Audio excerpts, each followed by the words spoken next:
এবারের লোকসভা নির্বাচনে 400 আসন পার করবে বিজেপি বলে দাবি করেছেন প্রধানমন্ত্রী নরেন্দ্র মোদী থেকে শুরু করে বিজেপির কর্মকর্তারা।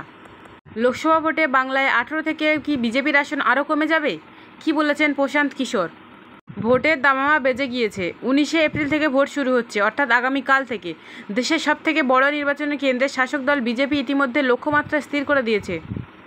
এবারে নির্বাচনে 400 আসন পার করবে বিজেপি বলে মন্তব্য করেছেন নরেন্দ্র মোদী। বাংলায় কেমন ফলাফল করবে বিজেপি, কি বলেছেন ভোট কুশলী প্রশান্ত কিশোর। 2021 সালের প্রশান্ত কিশোরের ভবিষ্যৎবাণী মিলে গিয়েছিল অক্ষরে অক্ষরে। রাজনৈতিক আঙিনায় পিকের প্রেডিকশনের গুরুত্বও রয়েছে। প্রসঙ্গত, 2019 সালের লোকসভা নির্বাচন থেকে বাংলায় বিজেপির উত্থান। ঠিক 2 বছর পর 2021 সালে খেলা ঘুরে গিয়েছিল। তার সংস্থা আইপ্যাককে কাজে লাগিয়েই তৃণমূল ভোট অঙ্ক কষেছিল বলে কানাঘুষা শোনা যায়। প্রার্থী বাছাই থেকে শুরু করে প্রচারের যাবতীয় খুঁটিনাটির মধ্যে ছিল প্রশান্ত কিশোরের ছাপ। 21-এর বিধানসভা নির্বাচনে 2019 সালের সাফল্যের বিচার বেশ খানিকটা ব্যাকফুটেই চলে যায় গেরুয়া ব্রিগেড। 2021 সালের বিজেপির আসন সংখ্যা নিয়ে পিকে অগ্রিম ভবিষ্যৎবাণী করে দিয়েছিলেন।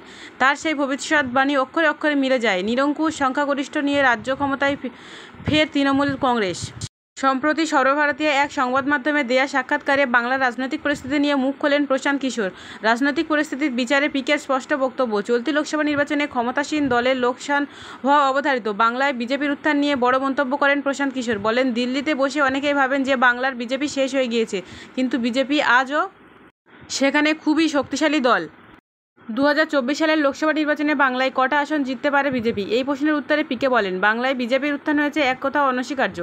2019 সালে বিজেপি বাংলা থেকে যত সংখ্যক আসন পেয়েছিল এবার তার নিচে নামবে না, তা বলে তিনি অনুমান করছেন।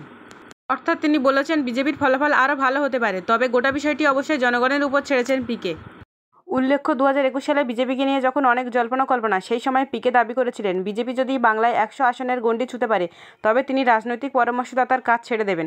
তার কথা মিলে গিয়েছিল অক্ষরে অক্ষরে। বিজেপি মাত্র 77 আসনেই আটকে যায়। সেই প্রশান্ত কিশোরই এবার লোকসভা ভোটের আগে বাংলায় বিজেপির সম্ভাব্য ফলাফল নিয়ে মুখ খুললেন। এবার দেখা তার সেই ভবিষ্যৎবাণী সত্যি হয় কিনা। উত্তর অবশ্যই জানা যাবে 4 জুন ভোটের ফল প্রকাশ হলে।